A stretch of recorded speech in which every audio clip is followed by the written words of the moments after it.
सूर्पणखा कैसे बन गई श्री कृष्ण की पत्नी, जानिए रहस्य। जनमानस में सूर्पणखा की छवि राक्षसी होने, कामी होने, निर्ममता से नरसंहार करने की होने से वह घृणा की दृष्टि से देखी जाती है। करोड़ों जन्मों तक तपस्या करने के बाद भी ऋषि मुनियों को भगवत दर्शन लाभ नहीं हो पाते, परंतु इसने उनके दर्शन के साथ साथ बातें भी की तथा श्री राम ने उसकी लक्ष्मण जी से भी बात करवाकर भक्ति स्वरूपा आद्या शक्ति जगत जननी सीता माता के दर्शन भी करवा दिए। एक जिज्ञासा बनी रहती है कि आखिर सूर्पणखा ने ऐसा कौन सा पुण्य किया होगा जिससे उसे यह सौभाग्य प्राप्त हुआ। मनीषी व ज्ञान जन हमेशा इसका चिंतन करते रहते हैं। आइए सूर्पणखा के पूर्व जन्म का वृतांत जानें। पूर्व जन्म में सूर्पणखा इंद्रलोक की नयनतारा नामक अप्सरा थी। उर्वशी, रंभा, मेनका, पुंजिकस्तला आदि प्रमुख अप्सराओं में इसकी गिनती थी। एक बार इंद्र के दरबार में अप्सराओं का नृत्य चल रहा था। उस समय यह नयनतारा नृत्य करते समय भ्रू संचालन अर्थात आंखों से इशारा भी कर रही थी। इसे देख इंद्र विचलित हो गए और उसके ऊपर प्रसन्न हो गए। तब से नयनतारा इंद्र की प्रेयसी बन गई।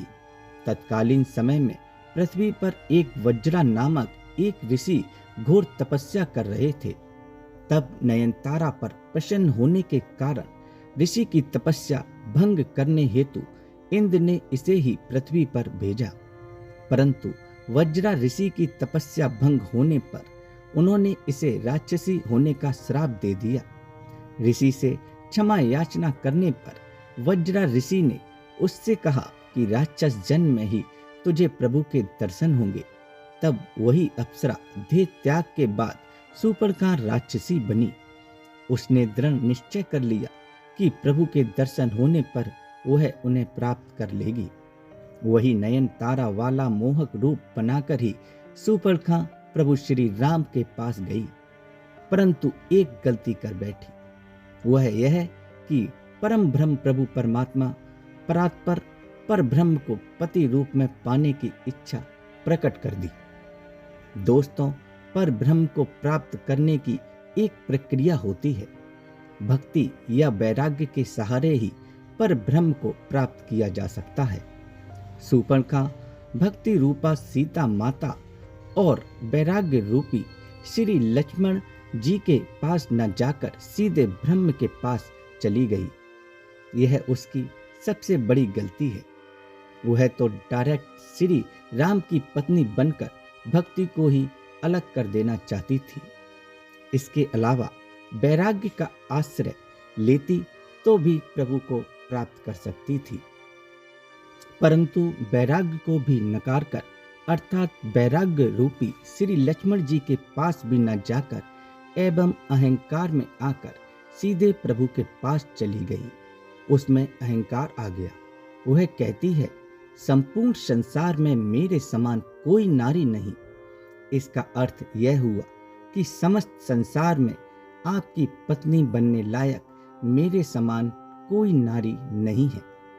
अहंकारी को प्रभु मिलन संभव ही नहीं हो सकता। फिर भी उचित प्रक्रिया का ज्ञान कराने के लिए उसे वैराग्य रूपी लक्ष्मण के पास भेजा गया, ताकि उसे प्रभु मिलन का सही प्रक्रिया ज्ञात हो सके। सूर्पणखा जैसी गलतियां कई बार हम लोग भी करते हैं। जैसे प्रभु के मंदिर में जाने पर हम लोग जहां अगरबत्ती का खाली पैकेट, नारियल की पॉलीथीन, माचिस की तीली, दूध चढ़ाकर दूध का खाली पाउच मंदिर परिसर में डस्टबिन में न डालकर चाहे जहां फेंक देते हैं। चैनल गेट में ही अगरबत्तियां लगा देते हैं। नियत स्थान को छोड़कर पेड़ पर भी दीपक लगा देते हैं, या भगवान के पैर के पास या शिव जी की जलाधारी के ऊपर ही दीपक रख देते हैं, आदि आदि। इस प्रकार के 32 भगवातर अपराध होते हैं। मंदिरों में जाकर इन 32 अपराधों में से एक भी अपराध यदि कोई करता है तो उस पर भगवान की कृपा तो नहीं होती है, अपितु वह ईश्वर का कोप भाजन अवश्य बन जाता है। बैरागी लक्ष्मण ने सोचा कि राक्षसी को वैराग्य तो नहीं आ सकता, अतः उसे पुनः प्रभु के पास भेज दिया।